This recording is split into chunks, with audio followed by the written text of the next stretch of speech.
अस्सलातु वस्सलामु अलैका या रसूल अल्लाह व अला आलिका व अस्हाबिका या नूर अल्लाह सल्लल्लाहु तआला अलैहि वसल्लम। मेरे भाइयों और मेरी बहनों, वो अलामात आज हम जानेंगे कि जिन अलामात की बिना पर हम ये कह सकते हैं कि बस अल्लाह ताला हमको कामयाब कर देगा। हमें जानने की बड़ी जल्दी होती है कि हम कब कामयाब होंगे, अल्लाह ताला कब हमें अच्छे दिन अता करेगा। तो आज मैं आपको 3 अलामात बताने वाला हूँ।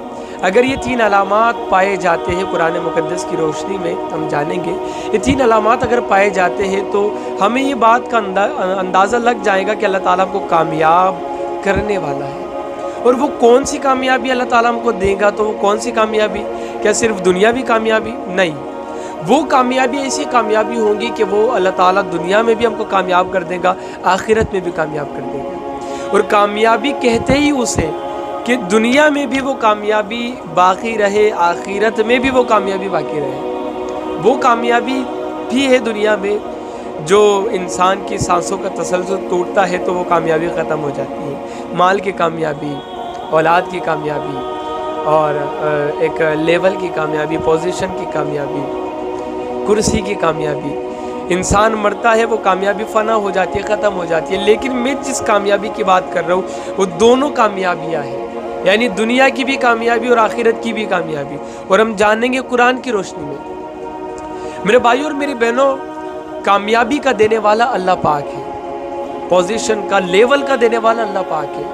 अल्लाह ताला अगर चाहे तो कोई बंदा हमसे वो कामयाबी नहीं छीन सकता। अल्लाह ताला अगर न देना चाहे तो हम कितना भी एफर्ट लगा ले, कितना भी कुछ भी कर ले, वो कामयाबी हमारे हाथ आने वाली नहीं है। क्योंकि कामयाबी का देने वाला, इज़्ज़त का देने वाला, दौलत का देने वाला अल्लाह है। व तो इज़्ज़ु मन तशा व तो ज़िल्लु मन तशा। इज़्ज़त का देने वाला भी अल्लाह है, ज़िल्लत का देने वाला भी अल्लाह है। अगर बंदा शुक्र करे तो अल्लाह इन नेमतों को बढ़ा देता है।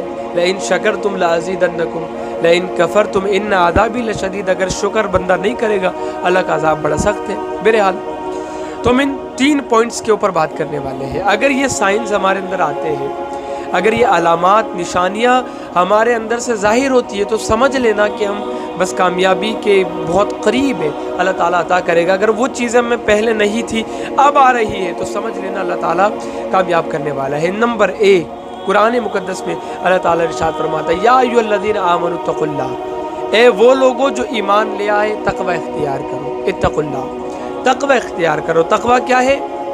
गुनाहों से बचना, नेकियां करना। अब तक़वा सिर्फ इसी का नाम है कि गुनाहों से बंदा बचे, नेकियों की तरफ माइल हो। हमारे शेड्यूल के अंदर देखें, हम अगर कारोबार करते हैं, हम अगर टीचर हैं, पढ़ाते हैं, हम अगर जो है जॉब करते हैं, कोई भी काम अगर हम कर रहे हो, शादी हो रही है या फिर कोई और तरह का जश्न है, कुछ भी हो, हम उसके अंदर ये देखें। अगर कारोबार करते, सूदी लेन देन से बचे, धोखाबाजी से बचे। अगर हम पढ़ाते हैं तो हम उस पढ़ाने के अंदर कितना अपना एफर्ट लगा रहे हैं, या कौन सी टीचिंग्स हम दे रहे हैं, कहीं गलत और जो है इस्लाम से हट कर या इस्लाम के ख़िलाफ़ टीचिंग्स तो नहीं हम दे रहे हैं, उसका ख्याल करें। हम अगर जॉब कर रहे हैं कहीं पर, तो उसके अंदर हम कोई 2 नंबरी तो नहीं ऐड कर रहे हैं, या सेठ के साथ जो हमारा बॉस है उसके साथ हम दगा और धोखा तो नहीं कर रहे हैं। शादी अगर हो रही है घर में, तो क्या उसके अंदर गुनाह वाले काम तो शामिल नहीं है? ढोल बाजा, ताशा गाना वगैरह, या इस्लाम के ख़िलाफ़ जो खुराफात होती है उनके अंदर तो हम इन्वॉल्व नहीं है। ख्याल करें, हम पूरी अपनी ज़िंदगी को देखें, ज़िंदगी के अंदर आने वाले हर मोड़ को हम देखें। क्या हम उसके अंदर गलत रिवाज, गलत रस्म व रिवाज को ऐड तो नहीं कर रहे? अगर कर रहे हो तो बचे, और अगर बच रहे हैं हम, तो ये अलामत है कि आपको अल्लाह ताला कामयाब करने वाला है। पहले नहीं बचते थे, अब बच रहे हैं, तो कामयाबी आपके कदम चूमने वाली है। बहुत जल्दी कामयाबी आपके कदम चूमने वाली है। ये पहला उसूल है कामयाबी का, और ये पहली निशानी है आपके कामयाब होने की। नंबर 2, अल्लाह ताला कुरान मुक़द्दस में इरशाद फरमाता है, वब्तगू इलैहिल वसीला। अल्लाह ताला की राह में वसीला ढूंढो, वसीला तलाश करो। आपका कारोबार है तो आप उस कारोबार के वसीले से अल्लाह तक पहुँचे। अल्लाह ताला जो इन्नल्लाह अला कुल्ली शैइन क़दीर, हर शय पर गालिब है, हर शय पर कादिर है, اس نے بھی وسیلے کے ساتھ ہم تک اپنا دین پہنچایا، محمد عربی کو وسیلہ بنایا۔ قرآن اگر بھیجا تو محمد عربی کے وسیلے سے قرآن ہم تک اللہ تعالیٰ نے پہنچایا۔ تو اس نے، چونکہ دنیا جو ہے وہ اسباب کی جگہ ہے، وسیلے والی جگہ ہے، بغیر وسیلے سے آپ اللہ تعالیٰ تک نہیں پہنچ سکتے، بس بغیر وسیلے سے آپ دین کی مٹھاس کو نہیں چکھ سکتے، بغیر وسیلے سے اللہ تعالیٰ کو کامیاب نہیں کر سکتا۔ آپ کو وسیلہ اختیار کرنا پڑے گا۔ کامیابی چاہتے ہو تو آپ کو دین کو وسیلہ بنانا پڑے گا۔ اللہ تک پہنچنا چاہتے ہو تو دین کو وسیلہ بنانا پڑے گا، محمد عربی صلی اللہ علیہ وسلم کو وسیلہ بنانا پڑے گا، قرآن کو وسیلہ آپ کو بنانا پڑے گا۔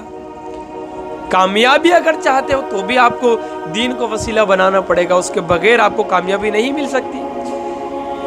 تو آپ کو وسیلہ بنانا ہے، مال کو وسیلہ بنا کر اللہ تک پہنچو، تجارت کو وسیلہ بنا کر اللہ تک پہنچو، نماز کو وسیلہ بنا کر کے اللہ تعالیٰ تک پہنچو، دین کو وسیلہ بنا کر کامیابی تک پہنچو۔ تو دوسرا اصول کامیابی کا وہ یہ ہے کہ وَابْتَغُوا إِلَيْهِ الْوَسِيلَةَ، وسیلہ اختیار کرو۔ اور اگر آپ وسیلہ اختیار کر رہے ہو، اللہ تعالیٰ تجارت کے ذریعے مال دے رہا ہے، اس مال کے ذریعے سے آپ دین کا نفع کر رہے ہو، اسلام کا نفع کر رہے ہو، اللہ تعالیٰ تک پہنچ رہے ہو، تو یہ دوسری علامت ہے، دوسری نشانی ہے کہ آپ کے اچھے دن آنے والے ہیں، اللہ تعالیٰ آپ کو کامیاب کرنے والا ہے۔ تیسرا وَجَاهِدُوا فِي سَبِيلِهِ، آپ کو کوشش کرنی ہے اللہ تعالیٰ کی راہ میں، فی سبیلہ، اللہ تعالیٰ کی راہ میں آپ کو ایفرٹس لگانا ہے۔ آپ کے پاس اگر مال ہے، مال کے ذریعے سے آپ کو اللہ تعالیٰ تک پہنچنا ہے، مال کو خرچ کر کے اچھی جگہ اور اس کی راہ میں کوشش کرنی ہے، تجارت کے ذریعے سے اس کی راہ میں کوشش کرنی ہے، نماز کے ذریعے سے اس کی راہ میں کوشش کرنی ہے، اور کوشش اچھی والی کوشش کرنی ہے۔ فی سبیل اللہ تعالیٰ نے کہا تو کوشش کرو۔ کیسے کوشش کرنا؟ فی سبیل، اس کی راہ میں کوشش کرنا ہے، فی سبیل اللہ، اللہ کی راہ میں کوشش کرنا ہے۔ ورنہ کوشش ہم بہت کرتے ہیں، فضول کے اندر کوشش کرتے ہیں، فضول کاموں میں، انسان گناہ کے کام میں بھی کوشش کر سکتا ہے، انسان فضول کاموں کے اندر بھی کوشش کر۔ وہ ہارون رشید کے دربار میں ایک بندہ آیا کمال دکھانے کے لیے، کرتب کچھ دکھاتے لوگ، وہ کرتب دکھانے کے لیے ہارون رشید کے دربار میں آیا۔ اس نے 2 سوئی لی، وہ جو اس سے کپڑا سیتے ہیں، وہ 2 سوئی لی، ایک سوئی کو زمین میں گاڑ دیا، بہت دور چلا گیا، دوسری سوئی کو پھینکا، تو وہ جو دوسری سوئی کو اس نے پھینکا، وہ سوئی، وہ جو گڑھی ہوئی سوئی تھی، اس کے ہول میں سے باہر نکلی۔ یہ اس کا کمال تھا، یہ اس کے پاس اسکل تھی کہ اتنا سا ہول جو اس کا تھا گڑی ہوئی سوئی کا، اس کے اندر سے وہ باہر نکلی جو اس نے سوئی پھینکا وہ والی۔ تو حیران تھے سارے لوگ، کیا اس کی اسکل کیا ہے، کیا فن ہے اس کے پاس، اس نے بڑی پریکٹس کی ہوں گی، بڑی کوشش کی ہوں گی، بڑی محنت کی ہوں گی۔ ہارون رشید نے بھی یہ کمال اس کا دیکھا، یہ کرتب دیکھا، تو ہارون رشید نے کہا کہ اس کو 100 دینار دیے جائے اور 100 کوڑے لگائے جائے۔ جو دربار میں بیٹھے تھے وہ حیران تھے کہ یہ کیسا فیصلہ ہے اور یہ کیسا نوازنا ہے کہ 100 کوڑے بھی اس کو لگائے جائے، 100 کوڑے مارے جائے اور 100 دینار دیے جائے۔ درباریوں نے سوال کیا تو ہارون رشید نے جواب دیا کہ 100 دینار کا انعام اس لیے کہ اس نے کمال بڑا اچھا دکھایا، کرتب بڑا اچھا دکھایا، 100 کوڑے اس لیے کہ اس نے محنت بڑی کی، اس نے کوشش بڑی کی، اور وہ کوشش اور محنت کے بعد سیکھا تو کیا ایک فضول چیز جس کا کوئی نفع نہیں، ایسی فضول چیز کے اندر اس نے کوشش کی، اس وجہ سے اس کو 100 کوڑے کی سزا۔ تو محنت بھی کرے تو ایسی محنت کے کچھ نفع ملے اس کا، اور کوشش اس نفع کے ذریعے سے یہ ہو کہ اللہ تک پہنچنا ہے، اللہ کی راہ میں کوشش کرنی ہے۔ تو میرے بھائیوں اور میری بہنوں، یہ 3 چیزیں دیکھیں، تقویٰ، نمبر 2 وسیلہ، نمبر 3 اللہ کی راہ میں کوشش۔ اگر یہ 3 علامات آپ کے سامنے ظاہر ہوتی ہے تو سمجھ لے کہ اللہ تعالیٰ نوازنے والا ہے، آپ اچھے دن آنے والے ہیں آپ کے۔ اور اگر نہیں آپ کو سائنس نظر آ رہی ہے تو پیدا کرے، یہ 3 اصول ہے کامیابی کے۔ اگر یہ 3 اصول ہم اپنے اندر پیدا کریں گے تو اللہ کامیابی و کامرانی سے ہمیں امکنار فرمائے۔